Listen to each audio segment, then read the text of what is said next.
Hi everybody, welcome to Susannah's kitchen. Today's recipe is a really brilliant one pot recipe. So we're going to layer this up, we're going to cook our rice and also our creamy paprika chicken at the same time. And that's the beauty of the Ninja Foodi. We're going to go under pressure, and it is correct when I say 0 minutes. We're going to sear and saute to start with, and it works really well with a natural release. Absolutely love my chicken pressure cooked because it's so tender, and that is the way that I really love it, and I hope you do as well. So if you like the recipe, don't forget to hit the like button for me, and if you are new here to Susannah's kitchen, then welcome and thank you for clicking on today's video. Don't forget to hit that button below for subscribing. It's free to do so, so it would be great if you do follow me for more of my Ninja Foodi recipes. Hopefully you find this really easy to follow, but if you do want the full recipe, it's available on my website with a subscription. It starts from as little as £2.50 a month, so it's really cheap, and you get over 340 recipes that are currently on there, and I'm adding to that every week, and it's building and building, so there's so much choice on there. Also, I do have cookbooks, so if you prefer to have a book and then cook the recipes like that, then you can get those on my website. My brand new 4 seasons one is just out now. So my website is www.susannahskitchen.uk. Right, let me show you the ingredients for today's recipe and let's start cooking it. Okay, let's begin on sear and saute. I've been using this a lot more recently just to save on the calories because I am sort of calorie counting at the moment. But of course you can use any oil that you wish to. Just need to lubricate your pot a little bit. There you go. Right. If not, I do use my sprayer as well. This was from Amazon. It's linked on my accessories page on the website if you are interested in this. I do really like this as well. It's just got olive oil in it. But sometimes I opt for the low calorie spray. Right, so we're on sear and saute. Let's get going. Okay, so you can use onion, or like me, I have got a shallot here and I have peeled that and diced that. So let's get that in to start with. If you're using fresh garlic, then you can put that in a moment or two once this starts to get a little bit of colour. But I'm actually going to be using some garlic granules. So you've got the option there. So maybe a couple of cloves of garlic, or as I said, go with the garlic granules like I'm going to show you shortly. So just going to get that going, and then we'll add in our chicken and all of our flavourings. Okay, so my shallot has had a minute or two. It is very finely diced, so let's go in with our chicken now that we're nice and warm in there. So I'm making this for 4 people. Depending on your chicken breasts, I would go, I've got 3 breasts here because they were large. So you can go up to 4 chicken breasts. Just really depends on the size and how big eaters you are as well, of course. Right, so we're just browning off the chicken along with the onion, and let's get some flavour in here. So as always, we want black pepper and we want some salt as well. Make sure that's nicely seasoned. I'm going to go with a tablespoon of garlic granules, and then you can go with regular paprika or you can go with a smoked version. Mine is smoked, and I want a tablespoon of that as well. Let's give that a stir into the chicken. So I really want that paprika flavour to come through. So there's lots on that chicken. That is gorgeous. Now this is going to go under pressure. So we're not trying to cook the chicken. We're just literally kind of browning the edge, getting the flavours working for us. You can turn down your sear and saute a little bit if you feel like it's probably a little bit on the high side. I've got red pepper that I'm using. I've kept it quite chunky because it is going under pressure, this dish. And then I'm going to use some dried herbs. So I'm going to go sort of half and half. So half a teaspoon of thyme, and then about half a teaspoon of oregano, and then completely optional, but you can add a few chili flakes and maybe just a little pinch, a little bit more. There you go. So it's only a very small amount that I'm adding. If you like your chili, you can go a little bit more if you want a little bit more heat in this. You can also add some cayenne pepper to this. That's going to really give you a nice kick if you add the cayenne to this dish. So next is my tomato puree. I like a couple of tablespoons of tomato puree. But you can go, one if you prefer it less rich in tomato. And I think that's quite nice in here. And then we're going to start creating our creamy sauce next. So really at this stage, I'm just making sure that my chicken is partly cooked, because we're only going to put this under pressure for 0 minutes. Of course, we've got the build-up time of pressure, which is still cook time.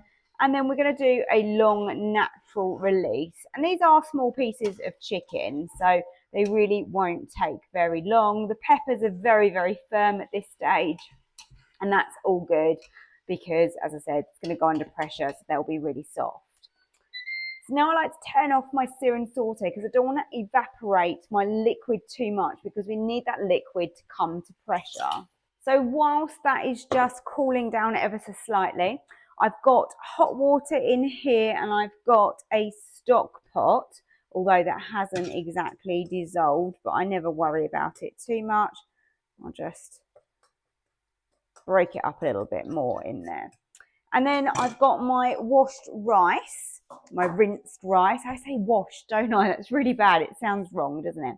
So I've got 225 grams, and this is jasmine rice that I'm using for this dish. And then I've gone with the same amount actually of stock, so 225 millilitres of stock. And then I will cover that with foil. And that's going to go on my rack and sit above it whilst it's cooking. So let's go back to the chicken. Now that's cooled down a little bit, I'm going to add in 200 millilitres of chicken stock. Just scrape out the stock that's remaining in there.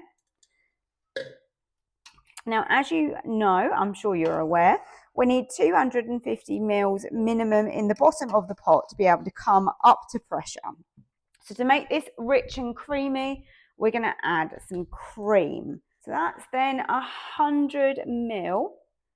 And this is going to count as liquid. This is single cream, so it's fairly runny. And let's stir that through.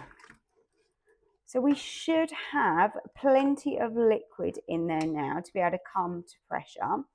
What you want to do as well is just use your silicone spatula here, just to make sure that there's nothing in there that's stuck on the bottom of the pot, because anything that is stuck on the bottom of the pot could give us a little bit of trouble with coming to pressure, and we obviously really don't want that. So now I just spread out everything the best I can. So you know the sear and saute is already off, as I said earlier. And now we just need to put the rice over the top. Just make sure that is covered in there. Give it a little jiggle. That is looking good. Just sealing the edges of my foil. And then we can close the lid. Make sure your pressure valve is on seal, so it's pushed towards the back. And let's just slide across to pressure cook. So we want a natural release, because that's going to give us that long, slow release that we need to tenderize our chicken and to continue cooking everything really nicely. And as I said, we're going to go down to 0 minutes. Now we're going to have this part where it says pre, so that is just building up the pressure inside the pot. And that obviously takes a little while to do that. And all that time that is happening, things are starting to cook, and that's why we can get away with doing 0 minutes, and it works really well. In the meantime, while this is cooking, I'm actually going to make some tender stem broccoli on the hob, just purely because tender stem does not do well in the pot. Obviously, if you wanted to add some extra vegetables that are more robust into this, you could. And of course, it's perfectly lovely without that.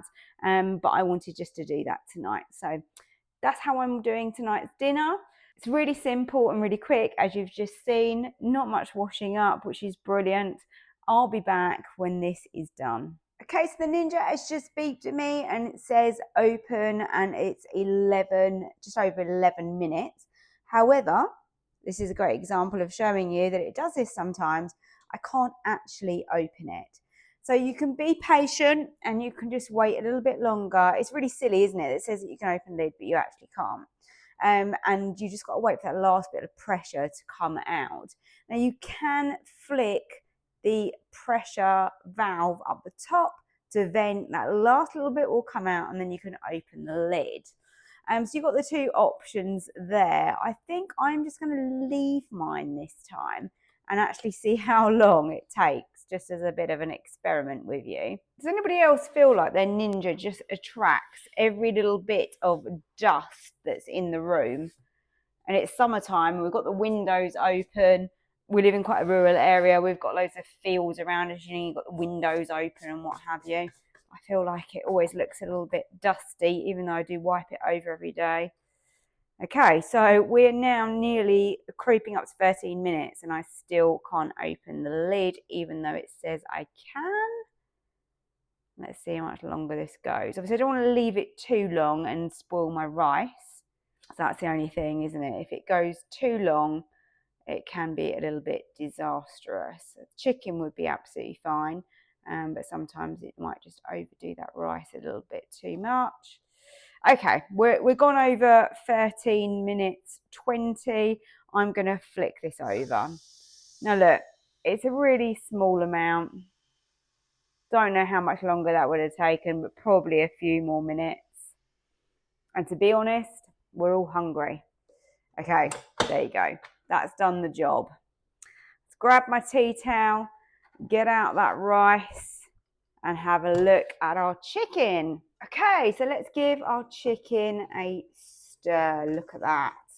Looks absolutely delicious. I'm glad I left the peppers nice and chunky like that, because they're just a bit more there, aren't they, within the sauce? You know, they're visually, you can see the peppers are not disintegrated fully.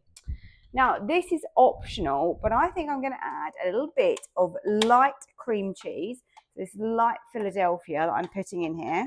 So this is a tablespoon. I've just measured that, like with, you know, weighing it, and that's 30 grams. So it's not a massive amount.